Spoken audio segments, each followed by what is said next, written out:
पिछले पार्ट में हमने किया था डिफिकल्ट वर्ड्स और वर्ड मीनिंग्स। इस पार्ट में हम बाकी की एक्सरसाइजेस करेंगे। Lesson 3 class 5। अब आते हैं हमारे answer the following questions. Number 1, what was the weather like? मौसम कैसा था? The weather was cloudy. मौसम बदली वाला था, चारों तरफ बादल थे। Where was the giraffe? Giraffe कहाँ पर था? The giraffe was near the fence. Giraffe बाड़ के पास था। Which animal has a long नेक? लंबी गर्दन किस जानवर की होती है? तो किस जानवर की होती है? The giraffe. जिराफ की लंबी गर्दन होती है। The giraffe has a long neck. Next है, what were the monkeys doing? बंदर क्या कर रहे थे? तो आंसर होगा इसका, the monkeys are swinging up and down the trees. Monkey यानी जो बंदर थे वो पेड़ पर लटक कर ऊपर नीचे झूल रहे थे।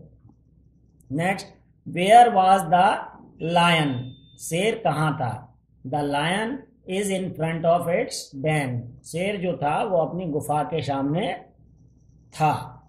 Next, name the animals who have stripes on their bodies.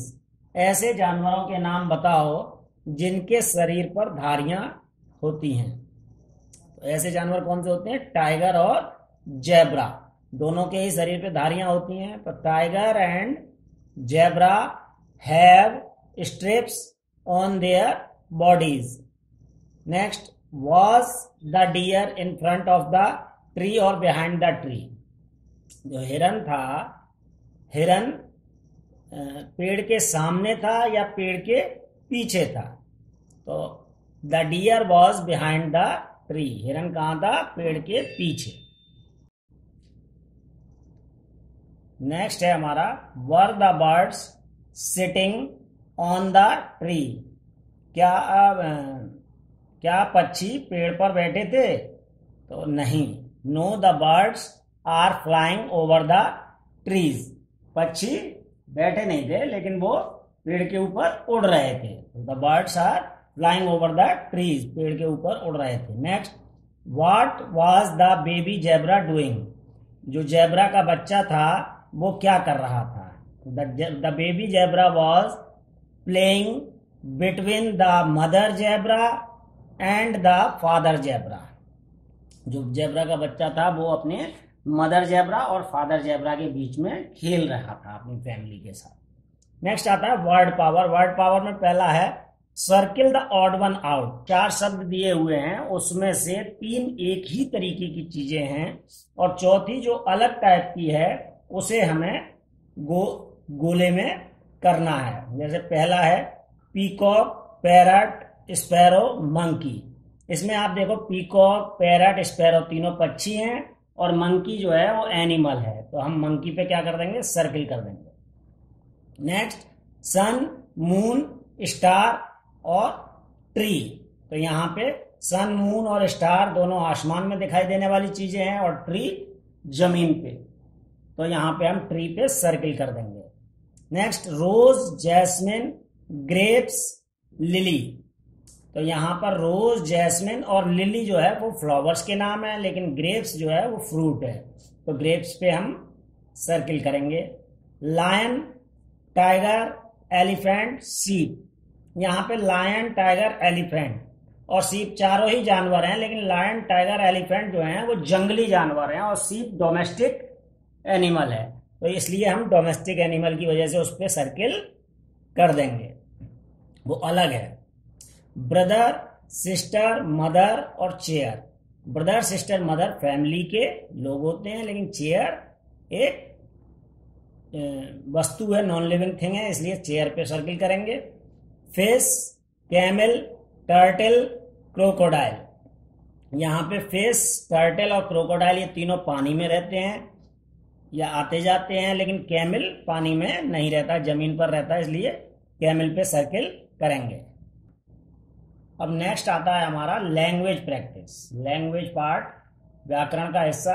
इसमें पहला है fill in the blanks with correct preposition. कुछ क्वेश्चन आंसर दिए हुए हैं, उन क्वेश्चन आंसर के बीच में एक खाली जगह दे रखी है, उसमें हमें प्रीपोजिशन भरना है। प्रीपोजिशन क्या होता है? जो दो वाक्यों को जोड़ता है, आपस में दो सेंटेंसेस को जोड़ता है। दोनों ही वाक्य अगर अलग अलग देखे जाएं तो ऐसा लगता है कि आपस में पूरे हैं, लेकिन उन्हें जोड़ के जो वाक्य बनाया जाता है, नया संयुक्त वाक्य, मिश्रित वाक्य, वो प्रीपोजिशन कहलाता है, जो उन्हें जोड़ता है। तो पहला है is the dog sitting on the table. क्या कुत्ता टेबल पे बैठा हुआ है? तो यहाँ आप चित्र में देख लीजिए, बगल में चित्र दिए हुए हैं किताब में। No, it is sitting under the table. जो डॉग है वो टेबल के नीचे बैठा हुआ है, ऊपर नहीं। Next, is the girl standing behind the television. क्या लड़की टीवी के पीछे बैठी है? तो चित्र में देखिए, टीवी के पीछे नहीं, लड़की आगे बैठी है, तो इसलिए हम क्या लिखेंगे? No, she is standing in front. Behind का अपोजिट क्या हो गया? In front. जैसे ऊपर वाले में ऑन का अपोजिट था अंडर, ऐसे ही इस क्वेश्चन में बिहाइंड का opposite in front of the television, मतलब टीवी के सामने बैठी हुई है। Next, is the cat sitting under the box. क्या कैट बॉक्स के नीचे बैठी हुई है? नहीं, it is sitting above the box. Under का उल्टा, अबव यानी बॉक्स के ऊपर बैठी हुई है। Is the girl standing in front of the car. क्या लड़की कार के सामने खड़ी है? No, she is standing behind the car. तो इन फ्रंट ऑफ का उल्टा क्या हो जाएगा? Behind, behind the car.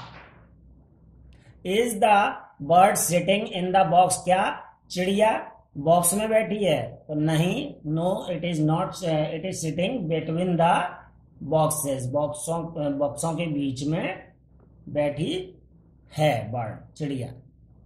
Next, activity part आता है आपका। उसमें आपको करना क्या है कि पिक्चर्स कलेक्ट करनी है। पिक्चर्स कुछ डोमेस्टिक एनिमल्स की और कुछ वाइल्ड एनिमल्स की। डोमेस्टिक यानी घरेलू जानवर, जैसे भेड़, बकरी, गाय, भैंस, ये सब डोमेस्टिक एनिमल्स होते हैं जो हम लोग पालते हैं। और कुछ होते हैं वाइल्ड एनिमल्स, जैसे शेर, चीता, भालू, हाथी, ये हम लोग पालते नहीं हैं। तो इनको, इनकी चित्रों को इकट्ठा करना है और उन्हें अपनी कॉपी में चिपकाना है। डोमेस्टिक एनिमल्स अलग चिपकाएंगे, वाइल्ड एनिमल्स अलग चिपकाएंगे, और जिस चीज का भी चित्र आप चिपकाएं उसके नीचे उसका नाम जरूर लिखें।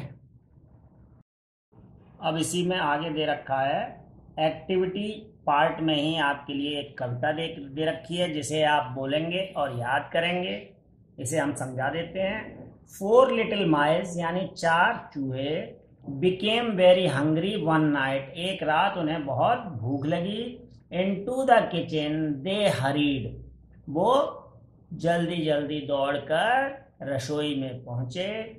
and in a corner, एक कोने में उन्होंने क्या देखा? a chunk of cheese they spied। उन्होंने देखा कि ब्रेड का, मक्खन का एक टुकड़ा छुपाकर रखा हुआ है। 2 went under the cheese and nibbled from below। 2 चूहे, उनमें से 4 चूहे थे ना, 2 चूहे उसमें चीज के नीचे घुस गए, मक्खन के टुकड़े के नीचे घुस गए, और नीचे से उन्होंने उसे निगलना यानी काट काट कर खाना चालू कर दिया। until they met halfway through। और जब तक वो आधे रास्ते तक, मतलब जो ब्रेड का टुकड़ा था उसे ऊपर से भी खा रहे थे, नीचे से भी खा रहे थे, तो दोनों जब खाते हुए आएंगे तो बीच रास्ते में आकर मिलेंगे। उस जगह तक वो खाते रहे, हाफवे, आधे रास्ते तक। One sat on the cheese and ate much more from above। लेकिन जो एक ऊपर बैठ के मक्खन का टुकड़ा खा रहा था, चीज का, उसने नीचे वाले से कुछ ज्यादा खा लिया, उसने कुछ ज्यादा खा लिया। द फोर्थ, चौथा चूहा, ऊपर तीसरा हो गया, और चौथा जो था fourth watched them beside.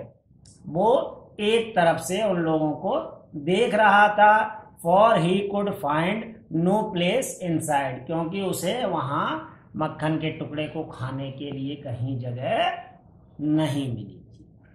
That's all. आगे के वीडियो पाने के लिए हमारे चैनल को सब्सक्राइब करना और घंटी का बटन दबाना ना भूलें।